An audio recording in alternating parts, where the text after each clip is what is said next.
Today I am here to talk about Lone Wolf and Cub. It is a manga from the 1970s, and I have just finished reading it about a few minutes ago.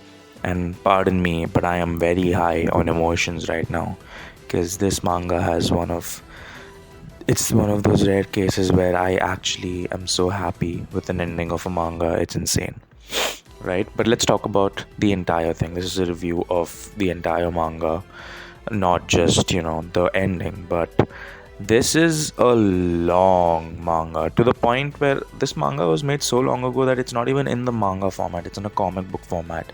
It has 8,000 pages, arguably the most I've ever read. This manga is the biggest manga I'll probably ever read, right? Because each chapter, now you might be like, oh, it has so many chapters. It has 142 chapters. Each chapter is minimum 50 pages. 50 pages on minimum. Some of them go up to 60, some of them go up to 110. That is a lot of pages for a single chapter, but again, this is a really old manga and it's really, really long, so what can you do, right? I took my while to finish this manga. I've been reading this for like 2 months now, but oh my god, let's actually talk about whether it's worth it or not. I will say this now, the biggest drawback I want to point out with this manga, right? Apart from the fact that it's really old, and to be honest, it being old never really made a difference to me because the art is still good, and like the art is still a bit vintage, but it's still good enough for me. I didn't have a problem. It has some really good panels, as you'll see as I'm going to be putting it up on this video, but also it is very slow burn. If you are not a fan of slow burns, or maybe even if you're doubtful of slow burns, I would say do not even try to go for this manga, because this manga will make you hate slow burns. It is very incredibly slow. I think it takes about 50 chapters for it to really pick up. And again, that's 50 chapters, with each chapter being 50 pages minimum. So you do the math. It is very, very slow burn. It is definitely more about the journey than the destination. But the difference is the journey can also become quite tedious in this manga, right? It's not exactly, oh my god, the best example of how to do world building. It's not some One Piece. It takes a long time, and after a while, it just becomes rinse and repeat, rinse and repeat, rinse and repeat, to the point where you're like, you know what, I don't think I want to read this anymore. Again, doesn't help the fact that it's old and it's long, and yeah, it has good world building and you're invested, but it reaches a point where your investment levels will drop drastically. So again, if you're not someone who's patient, and you're not someone who's like, oh yeah, I am okay with trying slow burns, this one might just may make you think every slow burn is like this. It's not, but this is like as slow as it can get, right? Again, 8,000 pages, 8,000 plus pages is not a joke, but it takes a while, and I'm not gonna act like, oh my god, it was the best. It's not the best start. It doesn't start getting really good in the middle or anything. It's good, it keeps you engaged. Like I said, it starts to go under the trend of it's just repeating what we already read like 10 chapters ago, which can get really annoying. But it grows and grows, and then let's say you reach chapter 100ish, and then the last two arcs of this manga, I don't know what cocaine crack the manga artist. And this is a very interesting manga because the names of the person who wrote the story, I don't know the names, I'm so sorry, but the one who wrote the story and the one who did the illustrations are two different people. I don't know if that's the case all the time, but um when okay, basically our main character is Ogami Ito, who's on a journey of vengeance with his 3-year-old son Daigoro against his arch rival, the Yagyu main head. His name is Retsudo. We go follow this journey, we follow this, that, until you reach the arc where we get to the point where, oh my god, Ogami, our main character, and Retsudo, our main villain, are gonna fight. And that arc, the quality of the entire manga becomes 100 times better. The pacing becomes better. The fights, the story, the dialogue, everything. And then we have like a secondary antagonist in the form of Abe, who's a poisoner. I don't know if I should be explaining all this, but I doubt many people are going to read this manga, so I feel like I will jump into spoilers, right? Basically, the arc where it's finally time for Yagyu, Retsudo, and Ogami to fight, and then you put Abe into the mix. And at first, I was really annoyed because I was like, why are you putting another person into this blood feud, which we've been reading for like the last 100 chapters, for God knows how many pages, just to add like some secondary character, which is so despicable. He is the worst character, and not in a bad way. He is such a frustrating character, and you want him to die so bad.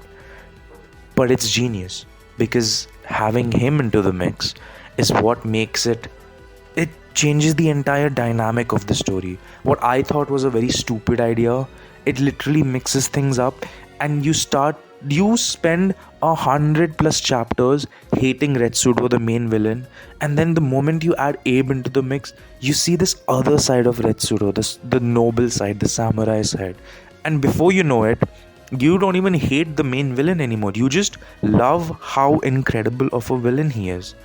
It's incredible. And keep in mind, this manga literally made the trope Lone Wolf and Cub. Every time you're watching something where there's a elderly, basically if like it's a parent figure taking care of a younger child figure, that's because of this manga. This manga invented the trope. You can't even say this feels like something else you watched, because this was the one which created it. And oh my god, the bar has been set high. Incredible.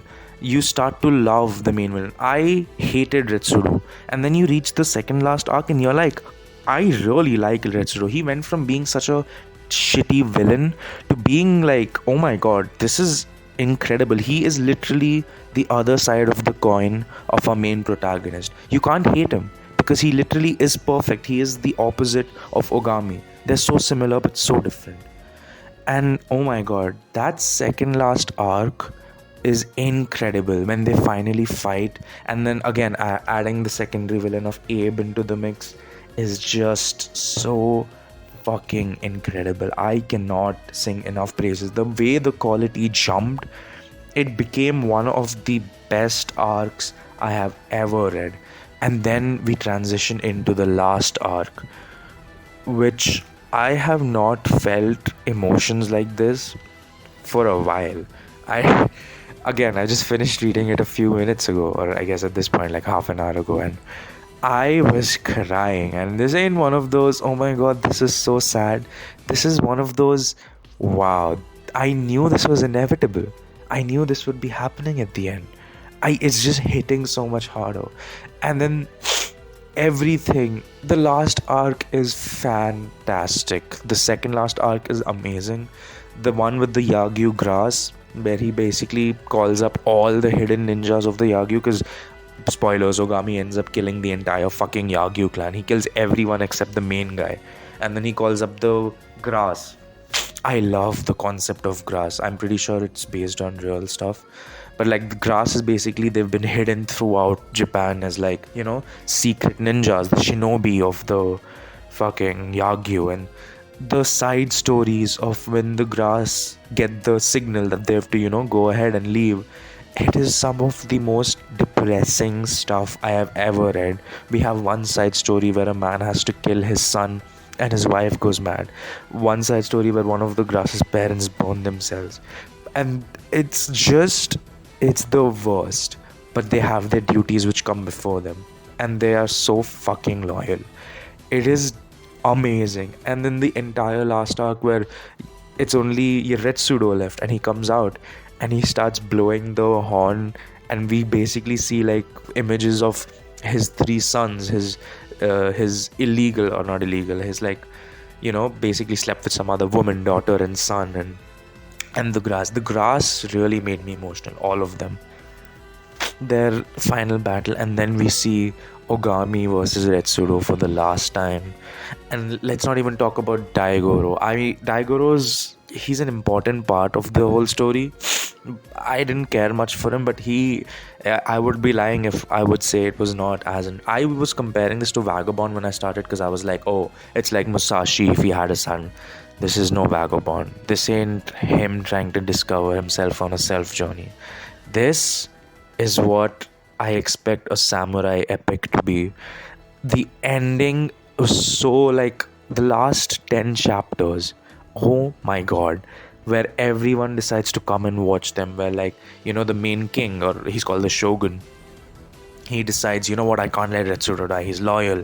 There's so much to unpack in this manga which I really can't even fit into a video. And then all of them just watch. And then the last part where it's like, basically the stuff where the people keep the foot on the thing. I forgot what it's called. And then the shogun himself basically doesn't place his foot on the horse's thing. Basically, when you sit on a horse, you have to put a foot on something, right? And if you don't put it on it, apparently it's the highest sign of respect. And then the shogun, which is like the king, which everyone else does that for, he does it for them because, like, they're the best warriors fighting. The other clans who were like, if shogun attacks, tries to attack Ogami, we will defend Ogami. They like bow down and they put their spears down. It's an epic at its highest form. It is incredible. And the very end, and I'm just gonna give spoilers, right? Because I don't know, I really want people to, I don't think I should be giving spoilers. I want people to read this, but I know they won't. But the very end, everyone is in tears, and that's what makes it so much better. You're just not feeling bad because, people are, or the story is sad and shit's happening. People in the manga are acknowledging that what's happening is terrible. It is the most horrifying manly tears I have ever cried. And it's so emptiness. I just feel so empty. Everyone's crying, and then the ending where Daigoro picks up a spear and stabs Retsudo, and Retsudo is like, you are the grandson of my heart, and that's how it ends.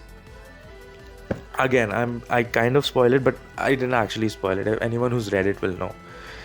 The ending is basically Ogami Ito dying. He dies. He's unable to finish Retsudo.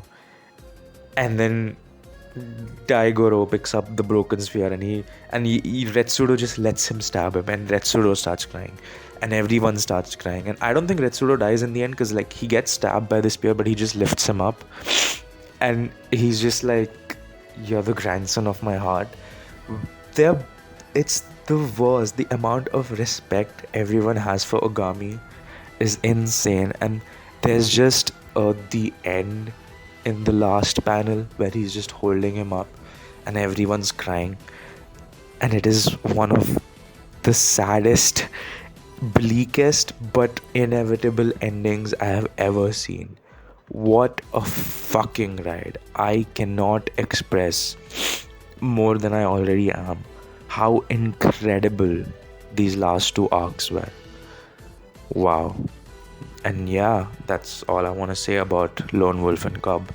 I am not able to contain my emotions even as I am recording this video, but that is... I'm gonna have to take a while and process my life just so that I can soak in this incredible last two arcs. What a fucking manga. Again, has its big flaws. Would I recommend it to people? If you don't have the patience, I really wouldn't. I'm sure there's better samurai tales out there. It's also aged at this point, I'm sure, but this is the OG, man. It doesn't get original. It doesn't get more original than this. And my god, my bar for samurai stories has been blown through the roof. Vagabond and this Lone Wolf and Cub, this is fantastic. Anyway, that's gonna be the video. This is a bit of a long one.